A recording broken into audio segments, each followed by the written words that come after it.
Hi, I'm Paul Germain, and welcome to another session of Smart Boating. As you know, if you watched the show before, we cover a wide variety of topics from man overboard to marine electronics. And the general idea is to provide you with some information that will help you make smarter decisions, have more fun in the water. And this show is right up that alley today. It's on spring commissioning. And I'm here with a very knowledgeable guy in that area. His name is Gig Michaud, and he's a local charter boat captain. Welcome, Hi, Gig. Paul. Well, welcome aboard, Paul. Thank you. Thank you, Gig. We've got a really interesting subject here this morning. I think people are going to really get some good stuff from it. But before we get into it, can you share a little bit about your background in boating? Sure I can, Paul. I was born on the water. I was in the womb in the water, and my father had boats. When I graduated from college, I went into the Navy as a Navy officer, and I was on 4 ships. When I got out of the Navy, I bought my own boats, and I've been basically in the water all my life. Okay, all right. And in recent years, you've started a local charter boat operation where you take people out for excursions, right? Yes, I have Compass Rose Yacht Charters out of Newburyport, Mass. Yeah. I've been doing that for 8 years now with the GIA, the boat behind us, and have so many wonderful people on the water and more experience every day. Right, so you've got a lot of experience around boats and maintenance and that sort of thing, right? Yes, sir. Right. Yes, I do. Just what we need. All right, well, since we've got it all together here, why don't we get started? All right, sounds great. Okay. Well, Gig, we've got our big topic today, spring commissioning. Yes, sir. We can't cover everything, but I think we can cover the high points. And I want to mention as we get started here, neither you nor I are certified mechanics, but I've You have to know a little bit about boats to do it. Yes, and I've been doing this for 30 years, and I imagine you've been doing it kind of similar. So what we're going to do is share tips that you and I have learned along the way that I think will be helpful to people. All right. So we're at the bow. We're going to move our way to the stern of the boat, and I thought we'd start first with hardware. Get a lot of hardware on a boat. Some of the critical hardware is like this cleat here, and on many boats they'll go through chocks. And they're screwed through or bolted. And that works great when they're right out of the factory, but over the years that can deteriorate, right? It sure can. Yeah, what happens? Either wood gets wet inside and starts to get a little moist and less rigid, or the fiberglass starts to separate, having the water getting in between the cleats. Yeah. So it's very right down these screw holes, right? Right down the screw holes, yes, sir. And then you get this. You can get water running down there, or they just loosen their hold, right? And the cleats are not only are they bolted through, but there's a plate underneath that they're bolted to in order to hold it. Yes. But the problem is if the fiberglass is getting moist, then the fiberglass could rip out even if the plate's involved. Yes, yes, yes. So these are the cleats here. They're easy to see. They just got the chocks, I mean, and they just got two mounting holes each. Right. And so they're just like this cleat down here. Same thing. We got screws or bolts. And over the years, the moisture You can got get vibration, you got spray, you got all these things. in. Yep. Wear and tear just in general from the lines pulling back and forth. Right, and they loosen up, right? Yes. So the idea is to check all these, make sure they're tight. If they're not, back them out and use an adhesive like this, right? Yes. This adhesive will keep the rain from getting down through the screw holes and seal it tight. Yes, yes, yes. So now those are secure again. And a lot of people have the same problem on the railings too, right? Because each of the railings are screwed or bolted down here at the base. Yep. You got the same issue, right? You got vibration and those things are trying to hang in there, but after say 10 years, they lose their grip and someone goes to lean on the railing, then bad news, right? It's a combination of the railing becoming loose when you're leaning, but it's also the moisture again getting down more into the side of the boat and can now not only cause the area where the screws are, but all the way down the side inside the fiberglass. Right. Yep. So it seems minute, but it's an important part of maintenance to go over all the hardware, make sure it's tight. If it's not, take it out, rebed it, and get it tight, right? Well, the safety is the most critical, but the expense involved, if you don't take care of it with the sealant and so forth, the expense just for a small area could be $900 to fix just a small area. If it gets down through into the more of the core, I mean, you've got to really tear out quite a bit of the fiberglass. Yeah, we got bad news. Bad news. Bad news. So another thing that I thought we'd talk about briefly up here is that, you go out at night, I go out at night. The running lights are really important, and they're in different places on the boat, of course, but we've got a bow light up here, maybe a couple bow lights, and I find that I have to keep an eye on mine because, again, they get a lot of spray, they're subject to a lot of corrosion, And so it's a good idea to check them out. Oftentimes mine don't work too well in the spring. I had to take them apart. Paul, they only don't work at night when you need them. Good point. So you got to take them apart, and because it's a bulb basically mounted in a base, right? And you get that corrosion down the bottom there, right? It's usually on the bottom of the you got the bulb, and at the bottom there are two little tanks that connect. Yes. And if that gets corrosion on it, the light won't work. Right. And when you pull the light out, even though you service it every year, you pull the light out and take the bulb and look at it upside down, and there's more corrosion on it. Right. So you really do have to keep it up. Right. So you just go in there. Maybe pull the bulb up, use a little emery paper, scratch it up, put the bulb back in, a little dielectric grease maybe. It makes a big difference. And you're good to go, right? Good to go. Yep. Well, Gig, we're inside the cabin of your boat now, and there's a lot of things to think about in the spring commissioning process in the cabin. I've got some caulking tape here, and this is the sort of thing they use on hatches and portals. Can you show us what we got here for hatches and portals and what the issue is? Sure. The reason why that can be important, Paul, is as the boat starts to age, I'll open the hatch, you can see the gasket all around the hatch. Yes. And that gasket starts to get kind of cracky and older. So you want to make sure your gaskets are good. So you want to feel all the way around to feel the gasket and make sure that it seats well. Because what ends up happening, the hatch can start to leak. Right. It'll come down through here, and you'll start getting drips on your, inside the boat. Yes. So you want to make sure the gasket is in good shape. Okay, all right. So that's important, and then you got portholes as well, right? Yes. On this boat, there are 6 portholes. This porthole here, for instance, you want to make sure. Just going to open this up. You want to make sure again that the rubber gasket is in really good shape. It's not it's soft and ply, not cracky. Yes. Because the water can come down through here. It'll go down underneath, and you'll start to see drip marks coming down on the porthole. Right. That's a telltale sign that you have an issue with the rubber gasket. So you want to make sure you check those at the beginning of the year every year so that you don't have a problem. And they're not too hard to change if you have to change them. Okay. All right. So those are 2 key areas. How about the refrigerator? That has gaskets as well, right? It does. And the thing you want to watch for on the refrigerator is the gasket looks fine right now. It's in good shape. It's ply. Yeah. But if it's not completely sealed, some air gets in. And if some people will notice that inside there in their little freezer, it'll start to bound up with a lot of ice. And it's because it's an ever so slim area where the air can get in, and that's enough to cause the refrigerator to bind up with heavy ice. Yep, something you don't want to deal with in the summer. No, you have to continue to thaw it out, take everything out, clean it up. It's a work in progress every time it bounds up, so it's good to check that gasket for sure. Right. Well, Gig, on a boat of this size and anything relatively in the same class, you have a number of different systems here in the cabin, and I'm holding here, it looks like a filter, right? Filter for the air conditioning system on the boat. Okay, is that part of the spring commissioning activities? It has to be, Paul, because if you don't, this filter will gather all the dust that comes through the boat. You don't see it, you don't feel it, you don't seem like you breathe in it. Yeah. But if you don't check this and it gets clogged, the air system starts to slow down, less production of air, and the heating. The cabin heats up from the filter being really clogged. So it's important, most important, to check that. And you've had some issues with that in the past, I guess. I did, and we were down the Cape Cod in Martha's Vineyard, and it was a hot day. We had the air conditioning on, and it just didn't seem that warm in there. Nothing going on. I pulled out the filter, and I noticed it was clogged, and it's easy enough to clean. Yep. But when I cleaned it out, put it back in, it was beautiful. So it's a very important spring commissioning.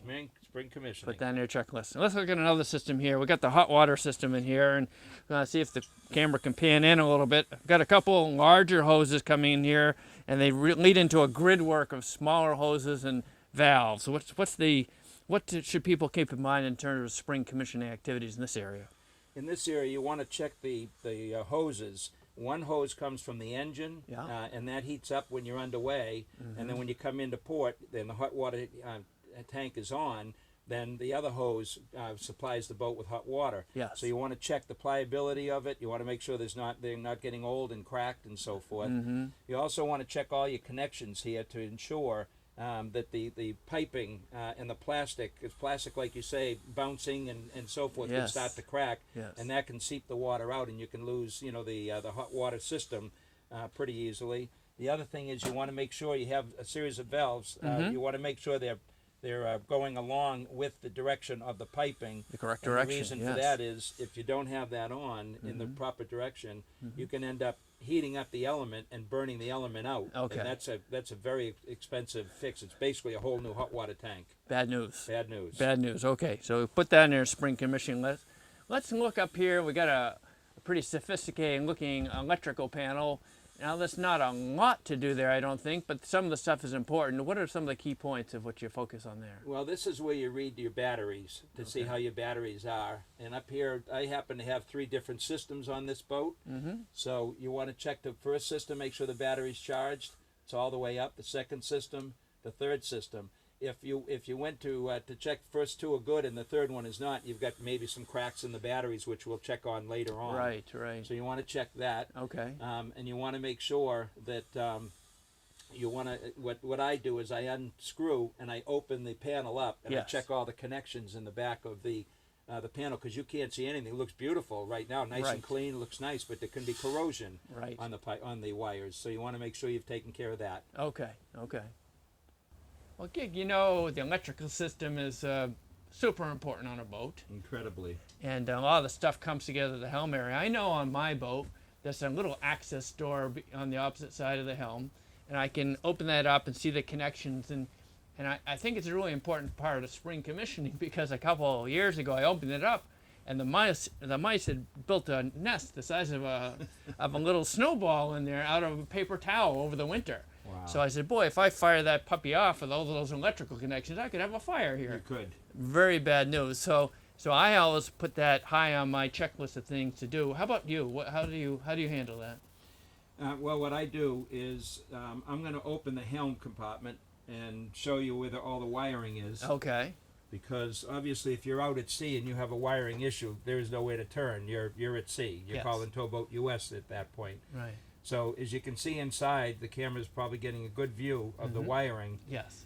What I do is I open it up, I check everything for loose connections, make sure everything looks good. Then I have a spray. It's a rust and corrosion spray Oh yeah. that I spray the wiring, Yes. and that helps to keep the any of the corrosion from getting worse, or in fact removes a good part of the corrosion if there is any. As you can see, I take a good care of it. The wiring looks very nice back there, Yes. but it's not by chance. Yes. You have to check that out, and so that's what I do. Yeah. Good point.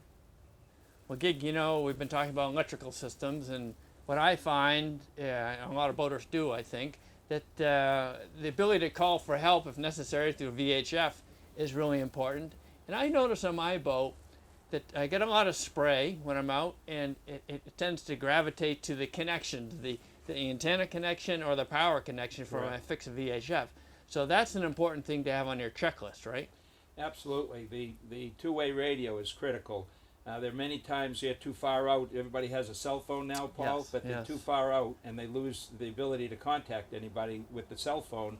So you have to rely on the old VHF, which we've had on boats for forever. Right. I have 2 of them on here for backup, but if you lost the electrical connection throughout the boat, 2 of them is not going to work. Lose your batteries. You lose batteries or goes out. anything like that. So that's why you got this, right? Yes. So I keep a new portable on board because the range isn't quite as far, Right. but it'll pick up where the cell phone won't. But at least you have you have contact with other boats or the Coast Guard. Right. by But having that's the got to work portable. too, right? That's the issue here. Yes. And the other thing I do with the portable, if there was ever an issue where you got into, there are things out there sometimes floating. Yeah. Having a portable radio as well is a lifesaver with the survival suits that I have and the survival life raft. That's your only means of communication if you ever had a problem. Right. So again, I've had issues where my portable has gotten corrosion in there, and the portable was good, the batteries are good, but corrosion was in there, prevented the connection. The VHF was useless to me. That's right. So it's another important point to put on your spring commissioning to make sure your portable is squared away corrosion free, New batteries, as well as your fixed, corrosion, right? yes. New batteries, corrosion. And I bought a brand new one because my other one was getting a little bit old and I didn't want to take a chance. Right. Okay. Well, Gig, you know, power boats, they need fuel to go. So it's a critical part of the whole process, and it's another part of the spring commissioning process. And you've got a couple access holes here, and if we shine a light here, can you tell about some of the things that you look for when you inspect Sure. your system? Well, obviously, on a boat with fuel, there could be danger if it's not being properly monitored. So when you first start the season off, before you even put the boat in the water, you want to check around your fuel tank, make sure the connections, the hoses are tight, the clamps are tight, they're not split, you're not seeing any fuel drippage.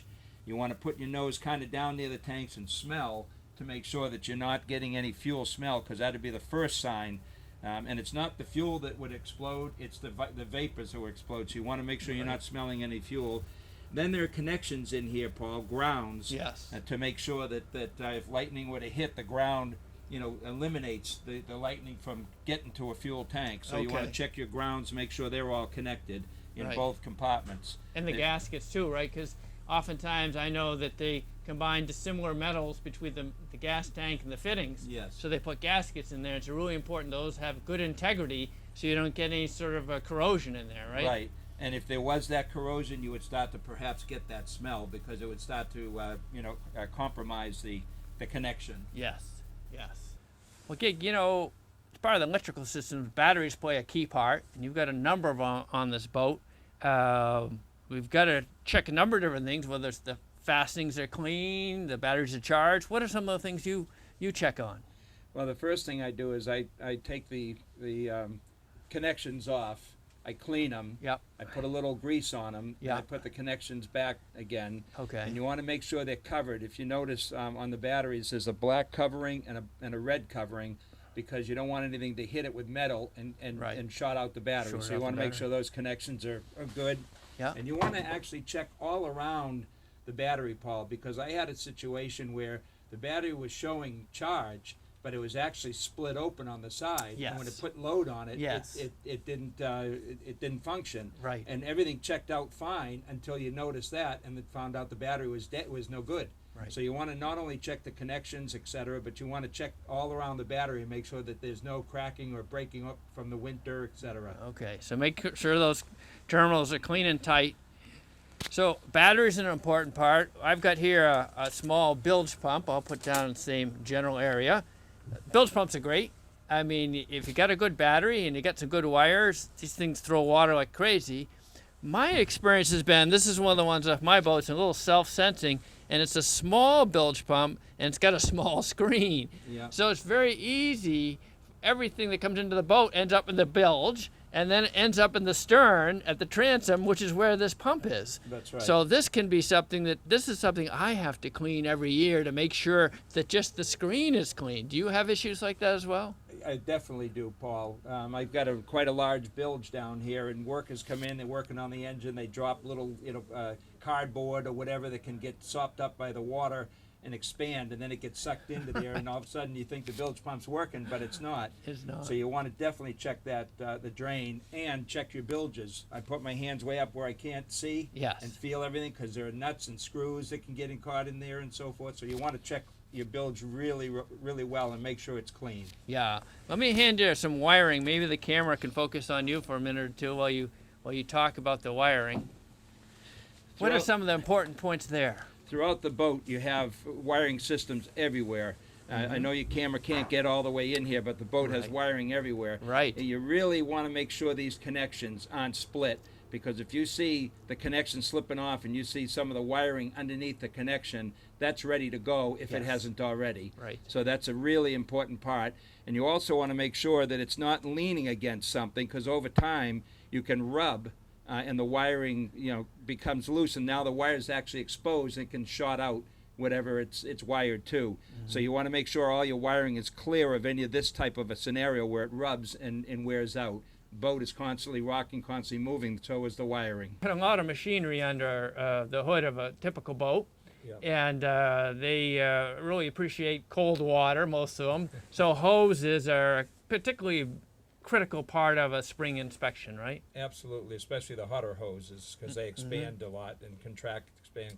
Okay. You want to, on the hoses, you want to check the flexibility of the hose, you want to check your connections. If you notice down here, you've got your connections, and the hose is flexible. Yes. The hose down here is flexible. Same. So you want to check your connections. Yep. You want to check the flexibility. You don't want to see like a big mound here, because that means it's getting ready to potentially burst. Right. So you want to check the condition of the hoses and the connections, and the hoses are throughout both engines down into the bilges. Right. So put a little screwdriver on all of them. Just give them a little tweak. Make sure they're tight. Right. Correct. Yep. Correct. After you've felt them, touched them, made sure they're okay. Okay. How about belts? Belts is another big issue here, right? On this boat, each engine has 2 belts. Yes. And these are actually used belts, and you can see that they're still in very good shape. I keep them on board for emergency purposes in case you break a belt. Yeah. But I change my belts every single year, Paul. I don't take a chance with them. Okay. You want to check to see that the teeth aren't broken Yep. on the belts. You want to check the shine. You know, sometimes they're going through so fast that if they're getting really shiny, they're starting to wear. They'll glaze over. And they're glazed over, and they could start to break. Yeah. So check the teeth, the shine, and you want to check a little bit of flexibility on them as well. If they're really stiff or rigid, they're getting ready to break. Mm-hmm. Mm-hmm.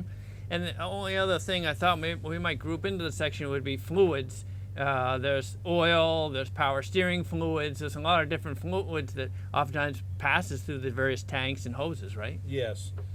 You have the engine oil you want to check. You want to check your transmission fluid. So many people put their boat in the water thinking, well, it was good last year, and it's not necessarily good. Right.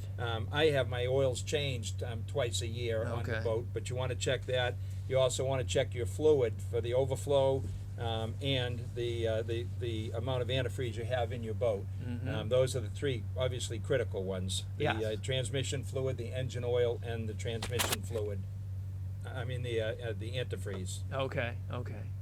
Okay. You know, there's almost an endless group of components that need to be checked in the spring commissioning. Absolutely. And we've covered a lot of them. And I'm thinking steering is one. Steering and throttle cables, very important to have those work smoothly and efficiently. And of course, the steering system is tied to some sort of propeller.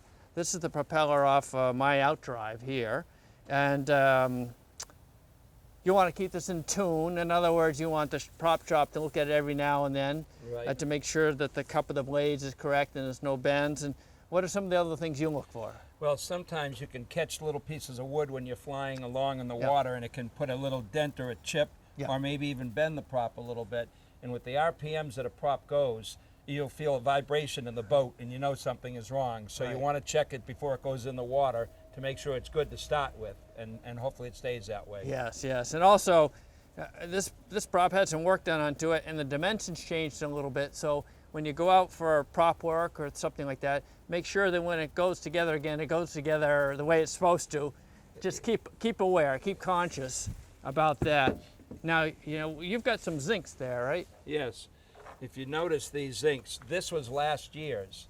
Now, the purpose of the zinc is it keeps the electrolysis from eating up the different dissimilar metals on a boat. Yeah, let's show them a bigger one here. It might be easier for them to see. This one, same concept, right? Yes. Yes. Notice the difference. When a zinc starts to get eaten, it takes a lot of the zinc away, but when it gets to this coloring at the end of the year, you think, well, gee, there's still zinc left, so I'll leave it on until it's no longer. This is ineffective now.